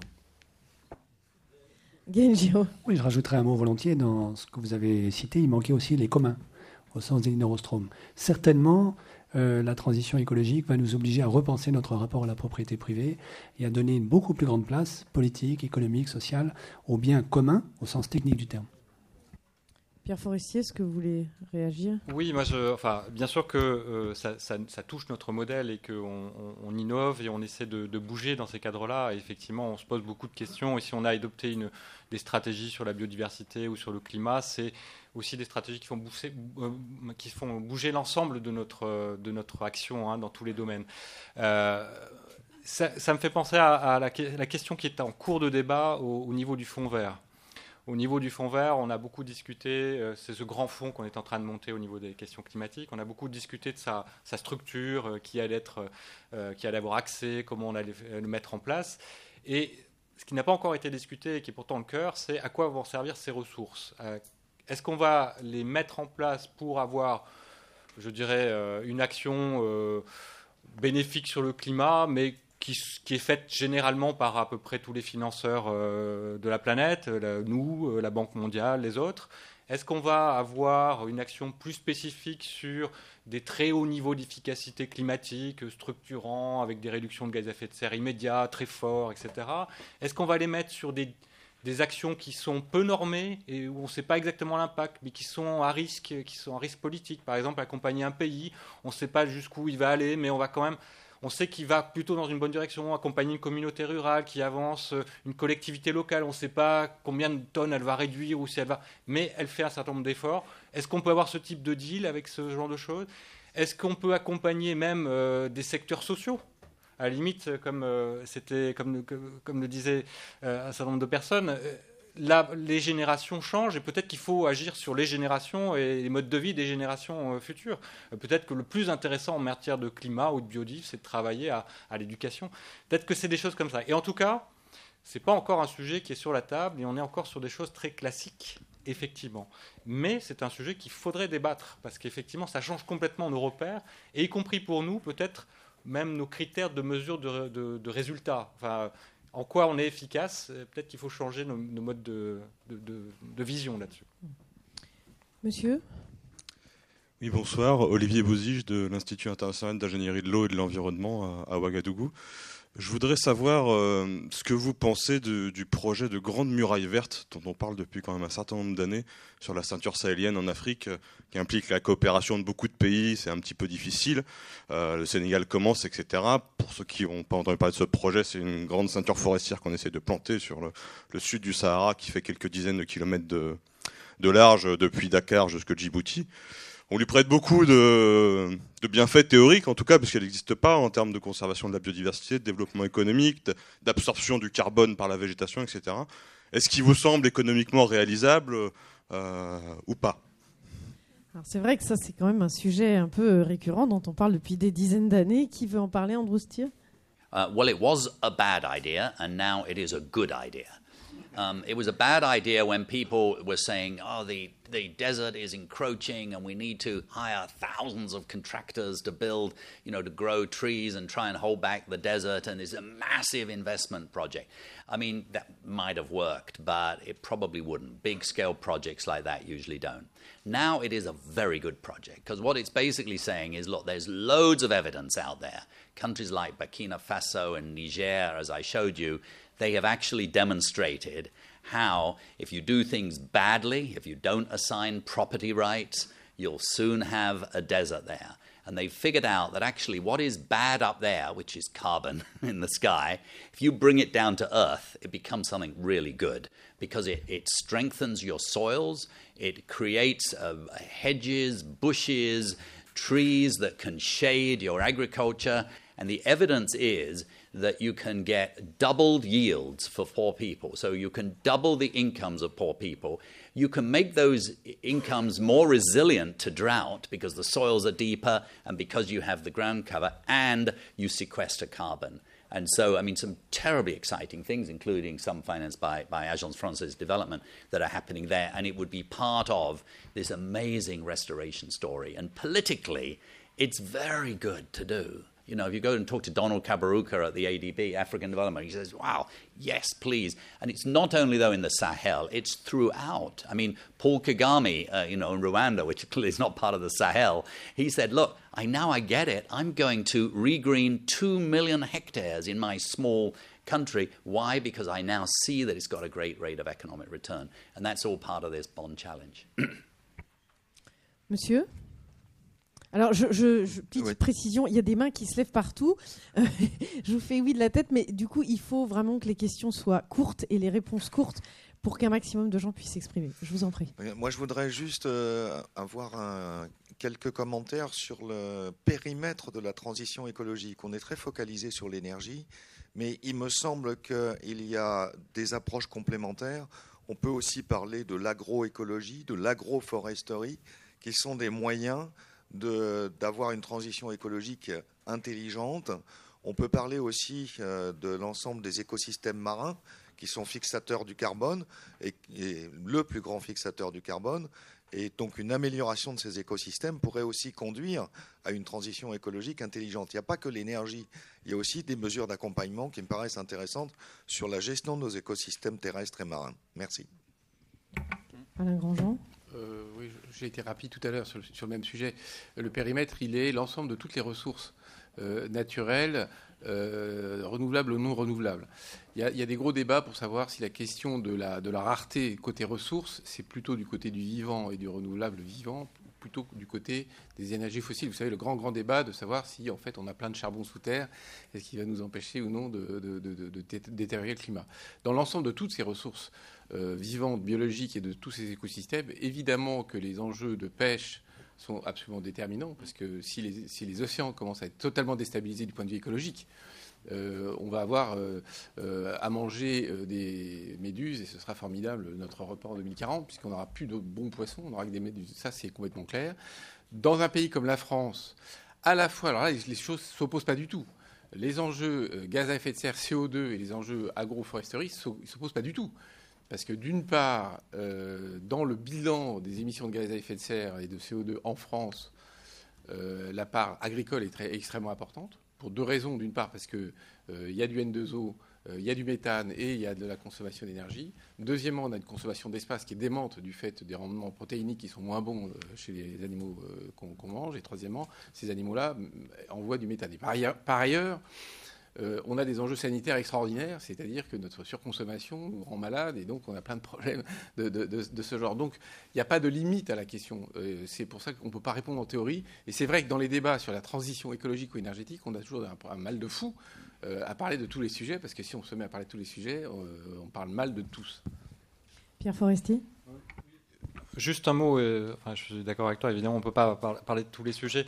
Simplement, c'est vrai qu'il y a aussi des sujets qu'on met plus en avant, parce qu'effectivement la question énergétique est un peu majeure sur ces questions climatiques, et la question climat est majeure dans la discussion actuelle. Et quand on parle de ça, on parle production énergétique, consommation énergétique, et les grands acteurs comme les villes ou les entreprises. La question agricole et la question rurale, par exemple, est relativement peu abordé justement dans ce cadre-là, et c'est vrai que c'est dommage.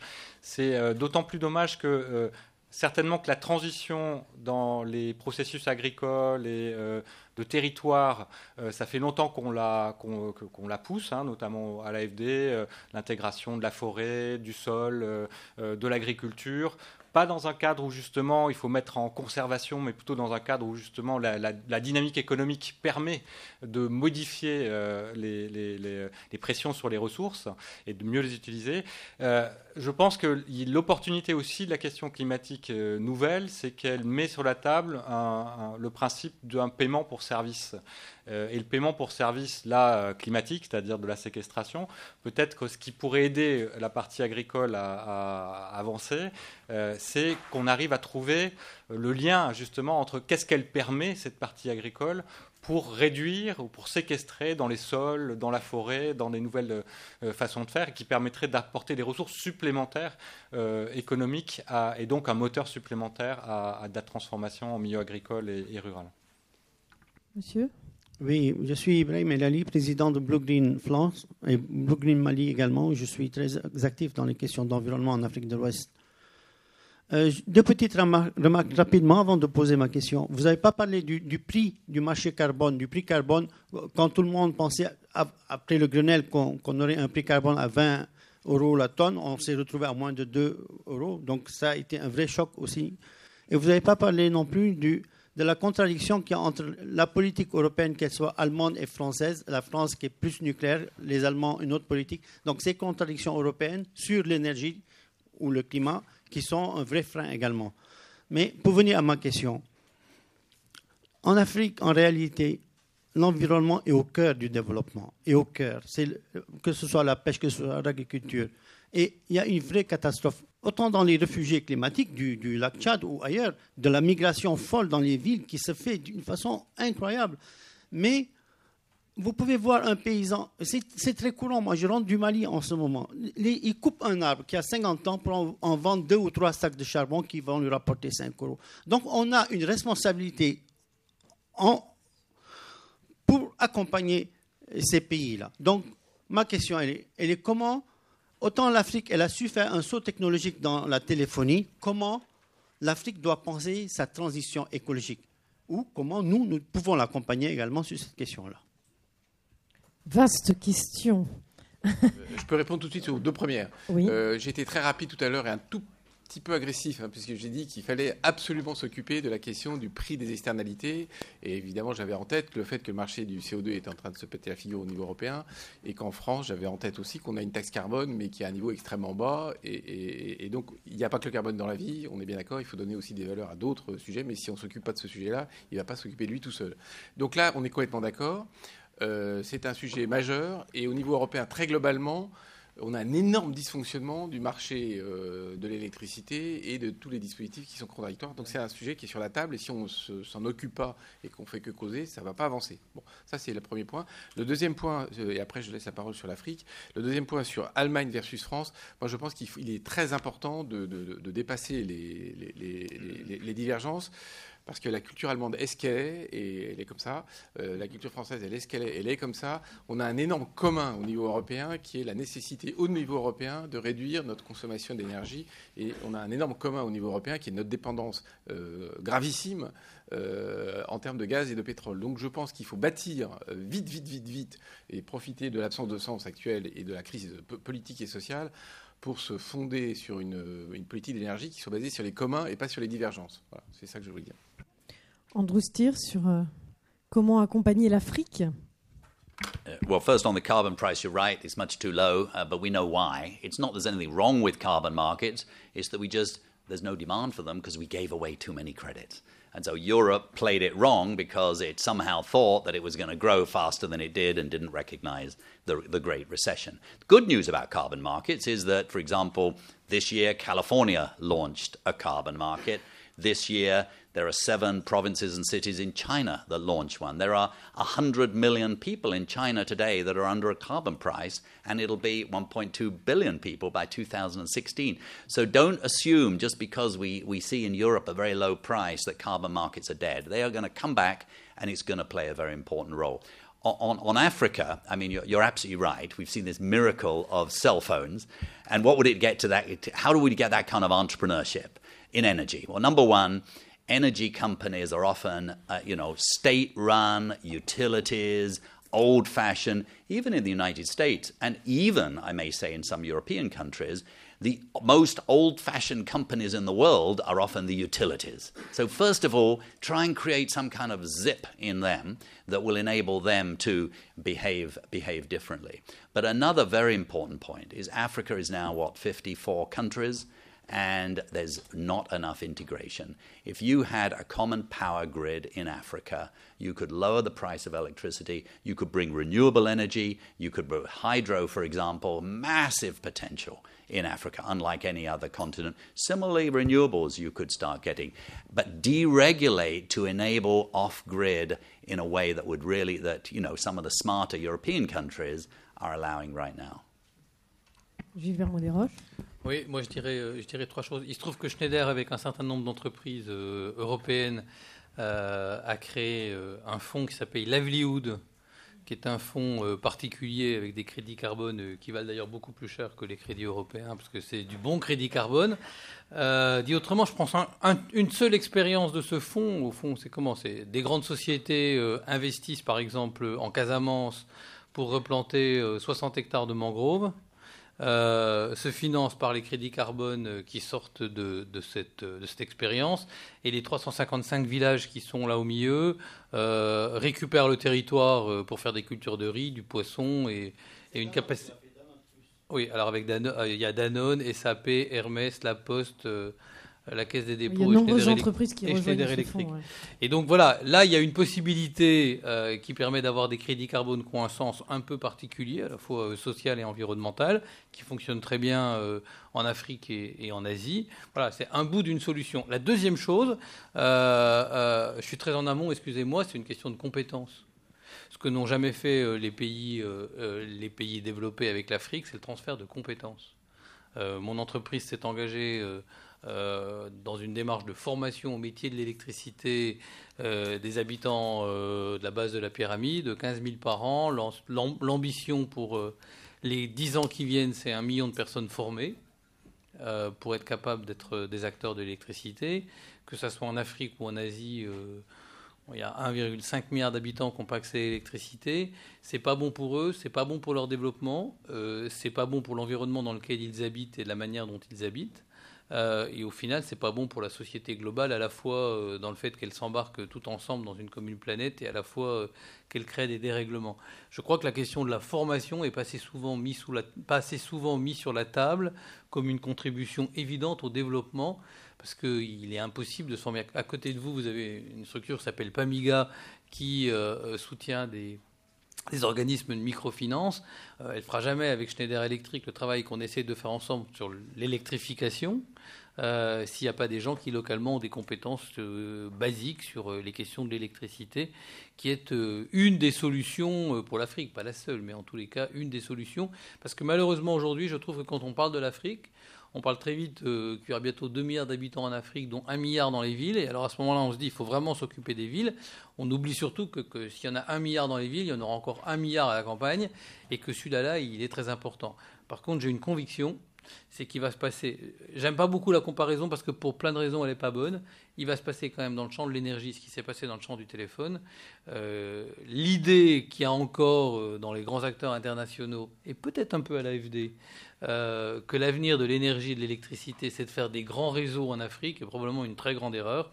On va dans une logique off-grid qui sera très très importante parce que les solutions existent aujourd'hui et elles sont à parité de prix. Et d'ailleurs, au passage, quand elles auront été très implantées dans tous ces pays-là, probablement qu'elles seront aussi une part de la solution dans les pays matures dans leur retour. Pierre Forestier. Oui, je pense qu'il se passe beaucoup de choses en Afrique, effectivement, permettent de voir des transitions dans pas mal de domaines, mais les changements économiques et sociaux sont très importants et presque on court après, hein, mais il y a beaucoup de choses qui se passent. Il y a un point qui, pour moi, est important, c'est que si on parle de climat, on parle de nouvelles opportunités, y compris financières ou d'outils. Or, il y a un risque, c'est que l'Afrique soit absente de ces opportunités, qu'elle ne puisse pas en bénéficier. Et ça, c'est un point qu'il faut arriver à peut-être... Enfin, il faut que l'Afrique arrive à démontrer que, justement, elle peut employer à bon escient et faire partie de la solution, d'une certaine manière, ses ressources, ses moyens, ses outils, au même titre que la Chine ou que l'Indonésie, et qu'elle peut en bénéficier, justement, pour accompagner son développement avec... des co-bénéfices, c'est ça qu'on attend de l'Afrique, c'est un développement, une sortie de la pauvreté, un travail sur des filières importantes. Bien sûr, il y a des questions énergétiques, il y a des questions agricoles et aussi la question forestière, puisqu'on est quand même sur un des bassins les plus importants au monde sur ces questions-là. Bref, on a beaucoup d'atouts pour pouvoir bénéficier de ces questions, notamment climatiques, ces outils, mais il manque presque quelque part d'arriver à faire le lien technique, et donc de justifier, et puis presque un lien politique, parce qu'on est dans, quelque part, une défense de position, plus que dans une proposition d'utilisation positive. Monsieur. Bonjour, Aymeric Prigent, je suis trésorier du Fonds de dotation pour une construction écologique et solidaire. En fait, ce serait une remarque et un peu une interrogation. C'est-à-dire que je me demande s'il est forcément pertinent de pousser à l'efficacité énergétique par un surrenouvellement des appareils. C'est-à-dire qu'évidemment, quand un appareil ancien n'est plus dans l'état d'usage, évidemment, il faut le remplacer par du neuf qui est beaucoup plus efficace. Mais pour illustrer mon propos, je vais prendre l'exemple de la prime à la casse qu'il y a eu il y a quelques années pour le renouvellement des voitures. Est-ce qu'il était vraiment pertinent de mettre à la casse des voitures en parfait état de marche qui avaient 10 ans pour en mettre des nouvelles sur le marché? La dépense énergétique et la pollution engendrée par la création d'engins nouveaux est très difficilement compensable par rapport à ce qu'auraient consommé les anciens véhicules.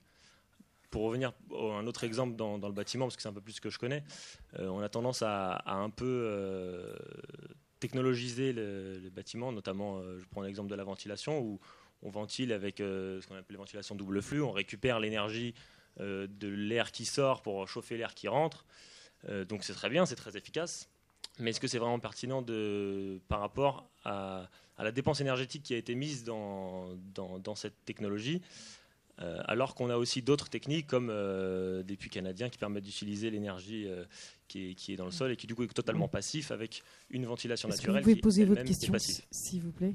Voilà. C'était ça votre question. Ma question, c'est est-ce qu'il est pertinent de forcément pousser à une... à consommer différemment alors qu'on dit faire mieux avec moins. Je vais répondre Ouais. en partie sur la prime à la casse. C'est des effets économiques assez bizarroïdes puisque ça a relancé l'activité et puis ensuite elle s'est recassée la figure. Ça a des effets écologiques qui sont assez moyens. Donc le réglage n'était pas bon. Deuxièmement, sur la question du bâtiment, globalement, le vrai sujet, tout le monde le sait, c'est que 75% des bâtiments logements en 2050 sont aujourd'hui présents sur le parc. Donc la question clé, c'est la rénovation. On a un logiciel sur lequel j'ai parlé tout à l'heure beaucoup de manière très simplifiée de la production d'énergie, mais on a aussi le même logiciel qui est de s'occuper du neuf et de pas du tout assez de s'occuper de tout ce qui est tous les processus de réparation, tous les processus de reconstruction, tous les alors là qui sont de l'économie, de la bonne économie de terrain, qui crée de l'emploi, qui sont des modèles majeurs de l'économie de demain. Donc très globalement, je partage votre point de vue. Après, il faut rentrer un peu dans les détails, mais on n'a absolument pas le temps.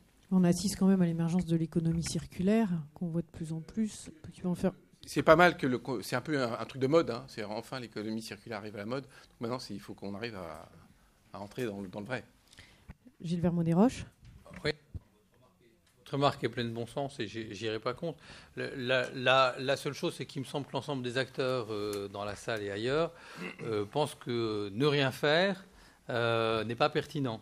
Alors après, il y a comment faire. Et donc, il faut faire attention qu'une remarque comme celle que vous venez de faire ne pousse pas à se dire finalement ne faisons rien, ça va bien se passer. Il se trouve qu'aujourd'hui, on sait construire le % qui se construit tous les ans. On sait construire en France à moins de 50 kWh du mètre carré, probablement beaucoup moins peu de temps après. Le mètre carré qui existe aujourd'hui, en moyenne, il est à 200-250 kWh du mètre carré. Donc il faut trouver des moyens différents pour faire en sorte que ces 75% dont tu parles, il n'y a pas qu'une seule solution. Il n'y a pas qu'une seule solution. Et puis il y a d'autres questions, malheureusement. Il y a la question du confort, il y a la question de la santé, y compris dans le bien où on est. Et donc je pense que de fait, le suréquipement, c'est autre chose. Et moi, les solutions dont je parle sont des solutions qui n'existaient pas. Donc elles ne transfèrent pas des solutions qui existaient dont on met des nouvelles. Je pense qu'il faut raison garder. Et d'ailleurs, l'ADEME, sur le sujet dont vous parlez, a pas mal écrit de choses sur... comment on peut passer d'une démarche concro-vertueuse à quelque chose de pire que ce qui était avant. Ça vaut le coup d'être intelligent sur les logiques, mais je ne pense pas que cette intelligence collective que l'on doit créer doit conduire à dire qu'il faut avoir un regard de facto négatif sur les nouvelles technologies et ce qu'elles peuvent amener dans le transfert d'habitudes sur des comportements plus vertueux. Je prends un simple exemple. Collectif et pas individuel comme on le fait maintenant, la France a augmenté ses émissions de carbone l'année dernière. Pour une raison en particulier, à cause de la croissance de la pointe, qui est à peu près maintenant, qui est très très carbonée en France. Eh bien, les technologies permettent quand même sans trop de difficultés. Alors Schneider porte une partie de ces technologies qu'on appelle l'effacement. Schneider est capable en 3 minutes d'effacer la consommation de la ville ou de Nantes ou de Nice, pour peu que RDF le lui demande. 3 minutes au niveau avec les 60 clients. Voilà. Globalement, voilà une logique qui utilise des nouvelles technologies, qui permet de réduire la pointe. Mais c'est pas seulement le problème de l'efficacité énergétique et de technologies comme ça, c'est quand on considère la finance publique et l'investissement, c'est quelque chose en général en supplément. Et si ça se fait, c'est plutôt bien. Non, c'est une question de réallocation massive de l'argent. Parce que si on alloue massivement de l'argent dans ces systèmes intelligents de réduction de la pointe, alors on n'est pas obligé d'allouer massivement de l'argent dans le système de génération de l'énergie pour la pointe. Mais il faut faire le choix. Il faut être courageux pour le faire. C'est plus simple de se dire je vais investir un peu plus pour produire toujours un peu plus. Et comme ça, on saura passer le moment de la pointe. Non, il faut mieux, me semble-t-il. Quand mon voisin dit il faut consommer mieux avec moins, il vaut mieux mettre des systèmes qui réduisent la pointe et le carbone que l'on consomme à ce moment-là, et donc transférer. Et en plus, dans ce transfert, on fait quelques gains de balance des paiements. À mon avis, il n'y a que des gagnants, sauf les producteurs d'énergie fossile. Merci Gilles. Andrew Stier. Look, economists, certainly when I was studying for my PhD in economics, we believed that human beings were rational. That is, if there was something in their own interest, they would do it. And we had this notion of, there can't be a €100 note on the floor because someone would already have picked it up. Well, there's been a revolution in economics. We now know that actually people don't operate in their own interests, and corporations don't operate in their own interests. People have won Nobel Prizes for this. Joe Stiglitz, Danny Kahneman, they win Nobel Prizes because they've shown that actually people waste things and it's not in their interest. And so building codes, energy efficiency standards, energy labeling have huge benefits for individuals and for corporations. McKinsey did a study last year called The Resource Revolution that said we're wasting so many resources that are against our own interest. We could save over $1 trillion a year.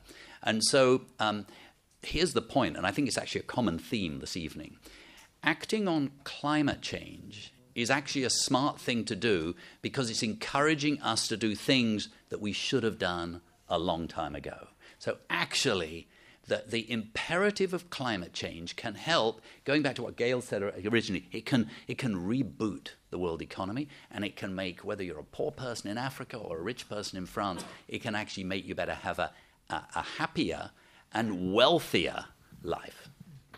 Très rapidement, monsieur, je suis désolée pour tous les autres, ce sera la dernière question parce qu'après on va être obligé de rendre la salle. Monsieur, je vous en prie. Donc Raymond Zaharia, ingénieur en retraite. Je vais mentionner tout ce dont on n'a pas pu parler parce que le sujet est très vaste.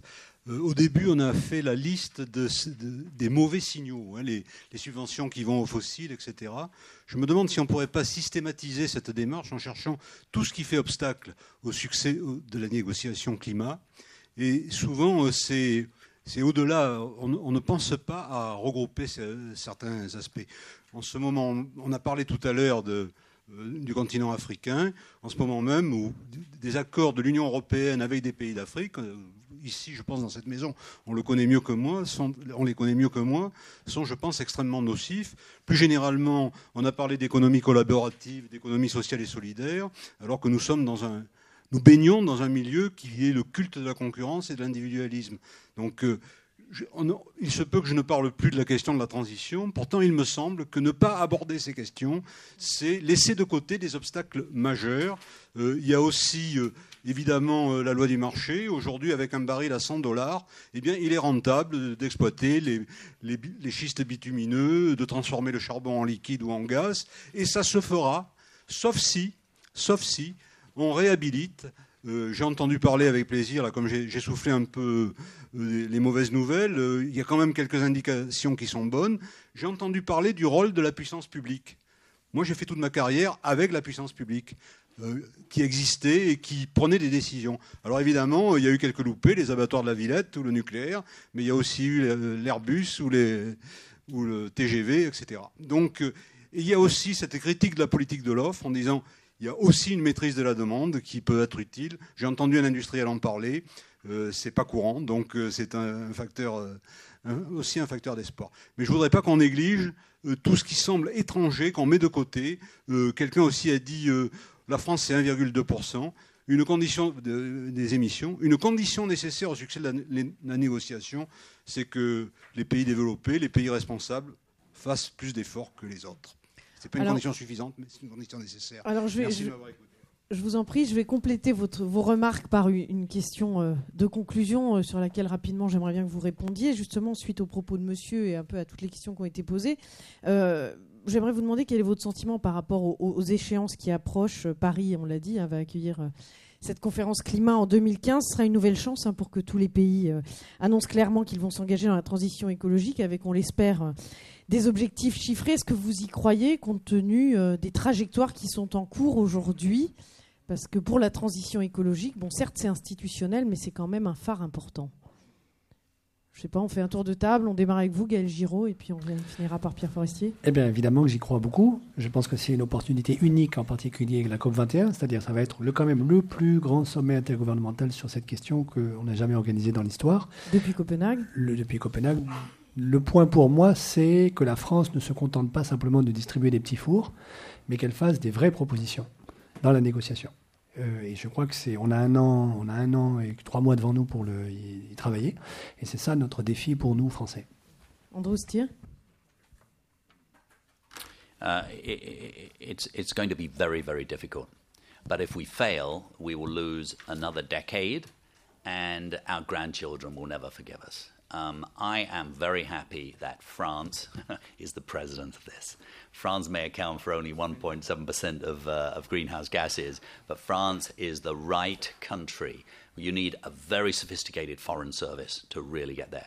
You need a very sophisticated Ministry of the Environment. You need a great aid agency that is out there understanding what different countries are really thinking. This is difficult stuff.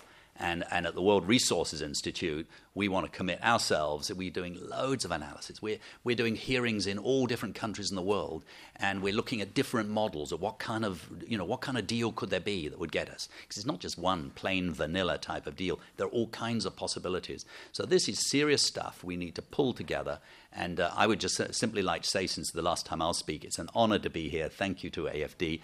And all the things I've spoken about tonight, if you want to go to our website, if you like a partnership, we do lots of research on all of these. Thank you very much.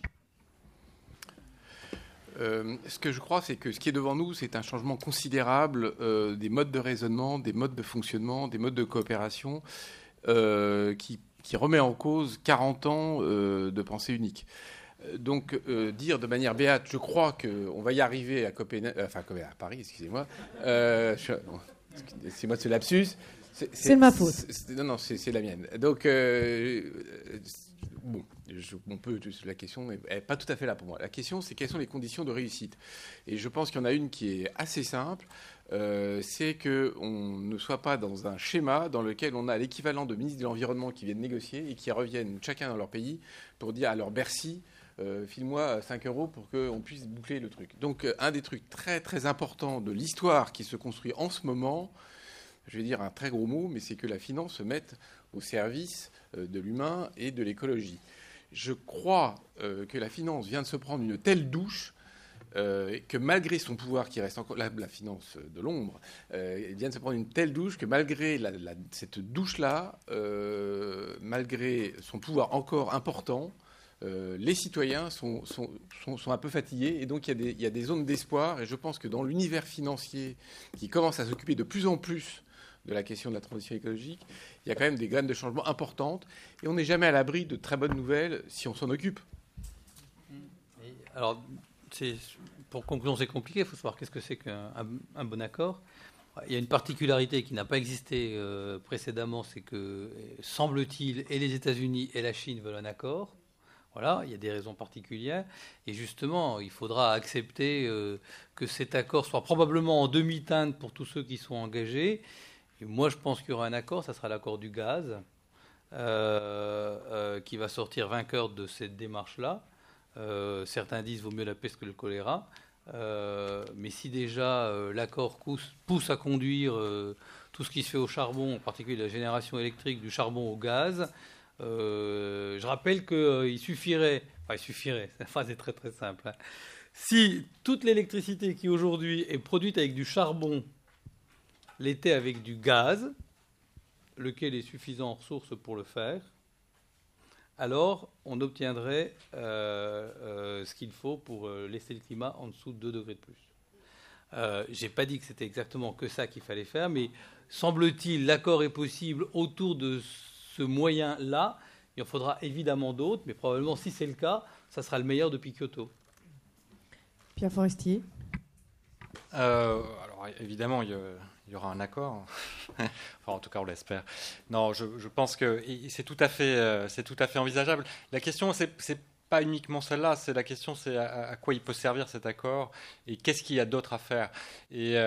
Alors, on peut croire effectivement à un accord parce qu'il y a des forces politiques qui pourraient y aller, qui sont positives dans ce cadre-là. Il sera certainement insuffisamment ambitieux.